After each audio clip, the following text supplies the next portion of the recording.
Alright, everybody, I'm sorry.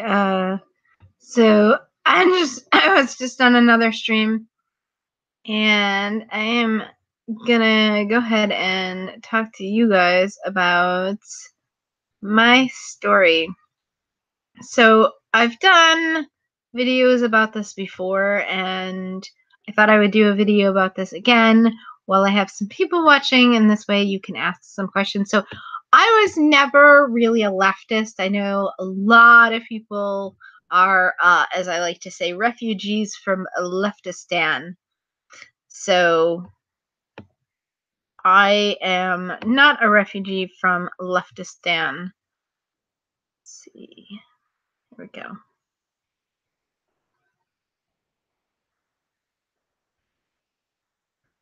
And if you guys have any questions, you can go ahead and put them in the side chat, and I will actually be able to answer them while I'm doing the story. So I'm not actually a refugee from Leftistan. I've always been a conservative, but I was pretty politically asleep.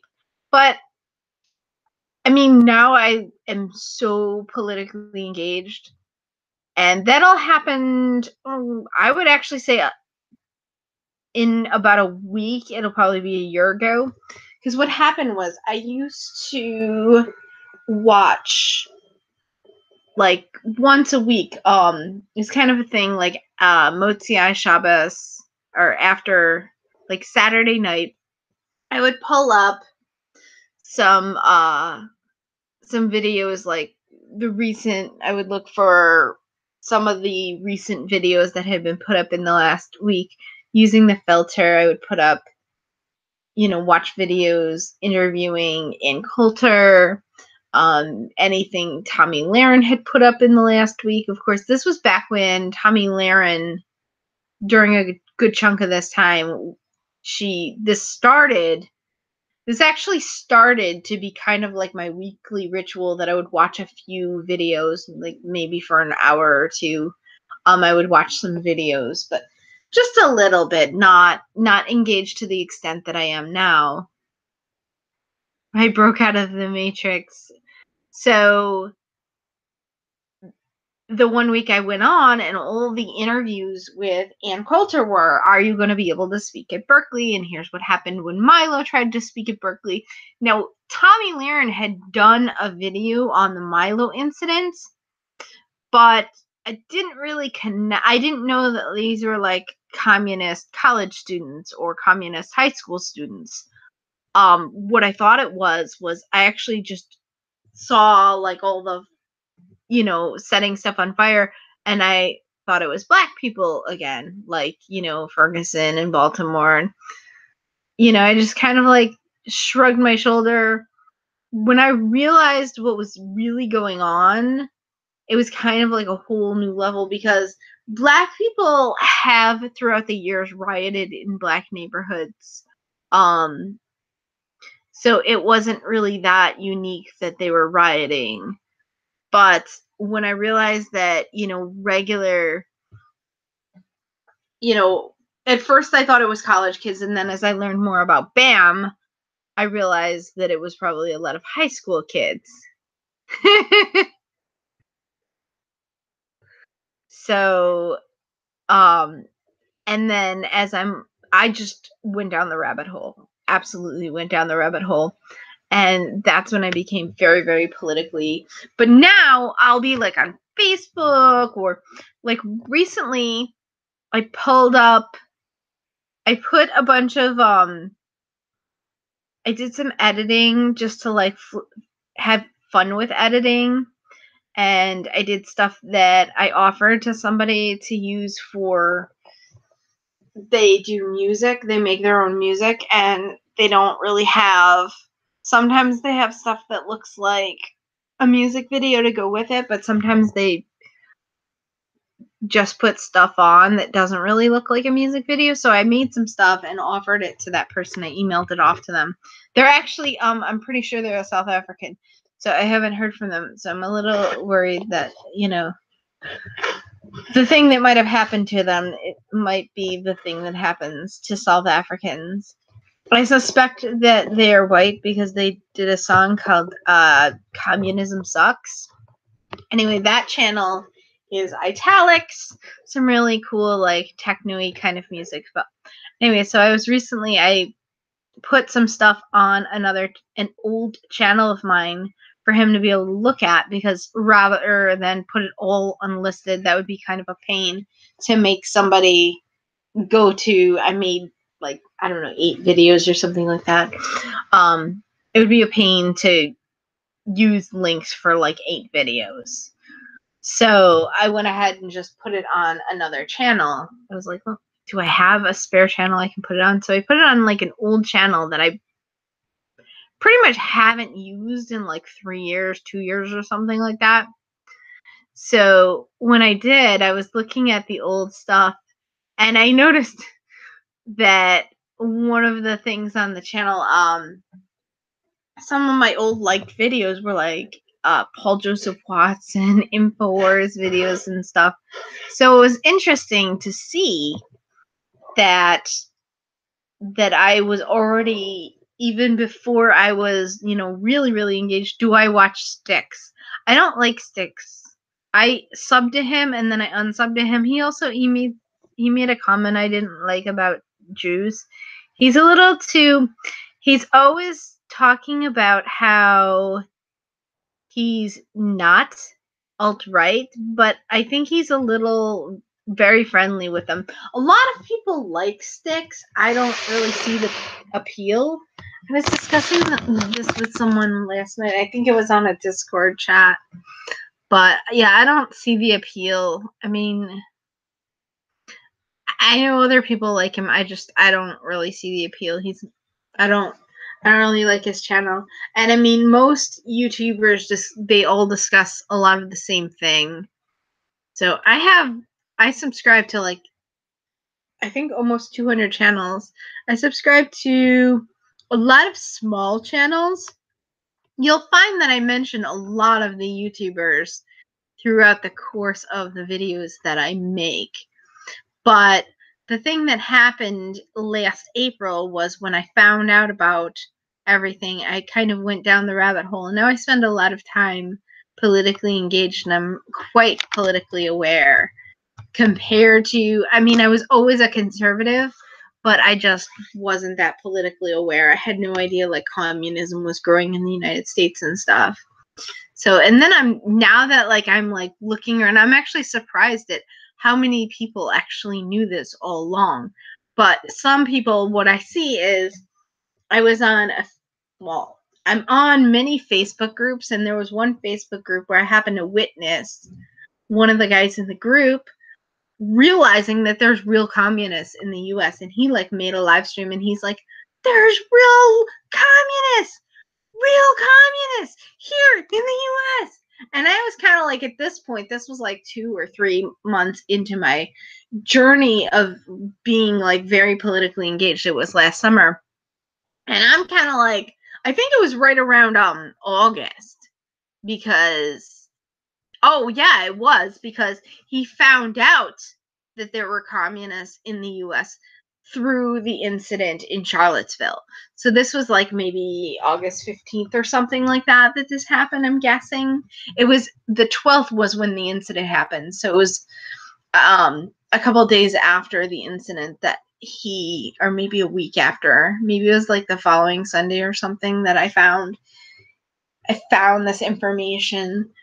And the way that he had found out was because the communists were in Charlottesville, and after the incident, they were like, oh, they're so racist, come join our movement. And he got me a live stream, which I've used in some of my videos. This guy, his name is Todd. He's a Facebooker. I can't get him on YouTube. I've tried. He has a channel that he never uses. I tried to get him to come over to YouTube. I think he actually would be a really valuable YouTuber, but I can't get him to YouTube. So, but anyway, so this Todd was like, what? I had, when people that I feel like for people who are conservative but not awake, that's what woke me up. And that kind of like woke him up to a new level. I think that that's definitely something that's good for engaging people who are already conservative, even a light leftist. I also don't think we should be targeting. You see people who think it's like cute to go into, you know, the lion's den, so to speak. They go running down to these protests where the crazy leftist total SJWs are protesting something, and they don't just film it. They go and they get in people's faces and they ask these all kinds of like pointed questions. And a lot of the people doing this don't really even know a lot themselves. I don't think we should do that. I think we should consider those people lost cause, and we should be trying to reach people who are, politically unengaged, because I think that we have a better shot of getting them to see our side of things. I think the polls have stated something like 80% of Americans don't like late term abortions. Something like 80% of Americans are against illegal immigration and amnesty, and the numbers are a little better for the left when you talk about amnesty for the DACA, but when you just talk about general amnesty for illegal aliens, it's at least 80% of the country who's against that. So, Raya says, I am indifferent. I don't like or dislike him. Oh, sticks. He has the right to his opinion, and I respect his opinion. I don't agree with it, but he has a right to it. Yeah, I just don't really watch him. Rarely. Once in a blue moon, he'll get suggested on my side chat, and the title will look good, so I'll watch it. But usually I just don't bother with him. I don't subscribe to him. I don't actively seek him out. There have always been communist sleeper cells with mass immigration. Many have been coming in for like 50 years. Yes, but people don't know that.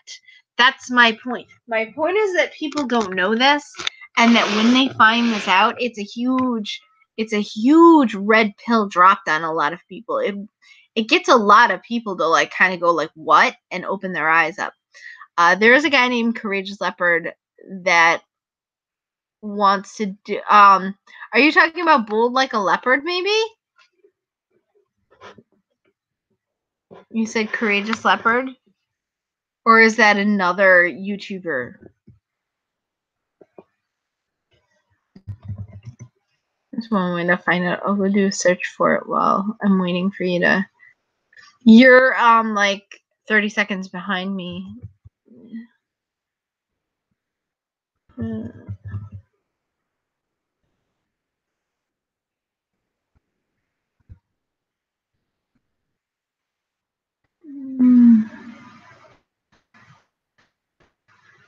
No, I think you mean Bold Like a Leopard, because nothing's coming up for Courageous Leopard. Yes, him. Yeah, I know Bold Like a Leopard.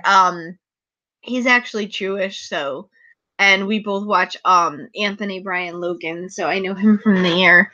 And I didn't really talk to him that much, but then I found out that he was Jewish, so I started this thing at one point, Jew streaming. And I actually, if you look at my channel, I did a stream with him earlier this week.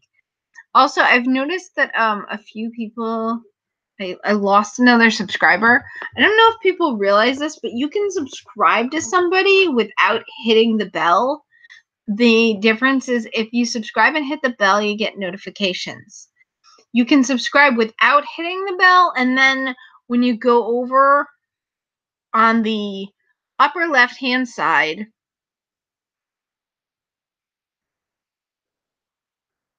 the screen will have a menu. If you see like 3 lines to the left of YouTube, this is on a laptop, and then you go down, it's home, trending, subscriptions. You go down and you pull up subscriptions. You can pull that up. I often pull that up in a new tab, and it just shows like all of the videos from most recent to least recent. Well, I mean, it doesn't go that far because, but it shows like most recent and any channel that you subscribe to. Occasionally, YouTube does some funny business where a channel that you subscribe to won't actually be in that mix of things, but if you do that, you can, you'll be able to see like everything from anyone you subscribe to. So this is actually what I do when I like come home from when I wake up and I'm not running out the door, or when I come home from somewhere and I sit down to relax. I open this up, open up subscriptions. I open up my subscription page and I, you know, um Ryu says they also watches ABL. Well, I know you watch Tree because I see you in the Tree side chat a lot. So, but yeah, so you hit that. I believe the 3 lines is supposed to signify menu. So you do that. You pull up the menu, and you get like home, trending, subscriptions, and then below that is your library, history, watch later, like videos, any playlists you've made. And then below that is all of your channels that you're subscribed to. So that's another thing you can do, is if you're looking for a channel that you subscribe to and you can't remember the name of it, you can pull up your list of channels that you subscribe to that way. I wish you could actually pull it up like properly in one screen. Besides being able, it's nice that you can pull up like all the recent videos from channels that you subscribe to like that. And that's what I do, is I look through, and based on how long the video is, what the topic is, and who put out the video, I'll pick out a handful of videos to watch or whatever. Sometimes I'll put them all in a playlist, and then I'll run the playlist and I'll fold laundry or whatever while I'm watching some videos and eating and stuff and doing other things. And the nice thing about putting them in a playlist, even though it's a pain to put them in a playlist, is once I put them in a playlist, once I finish a video, it's going to play another one. So I don't have to sit there and like go back to the subscription list and pick out videos.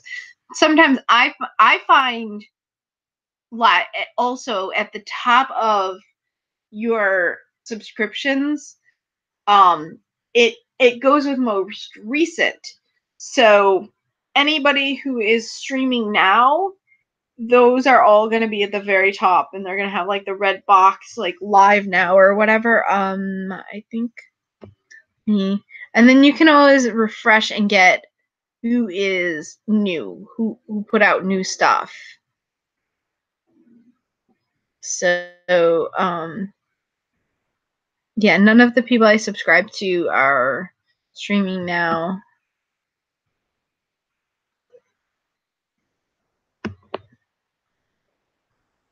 So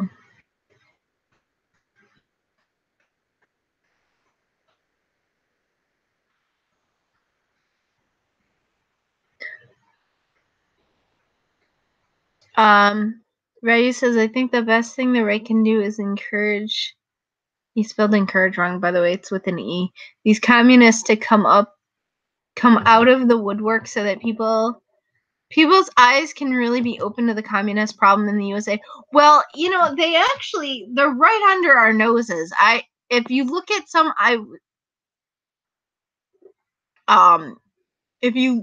do I have Twitch? I don't Twitch, but I have a Twitch like for viewing videos.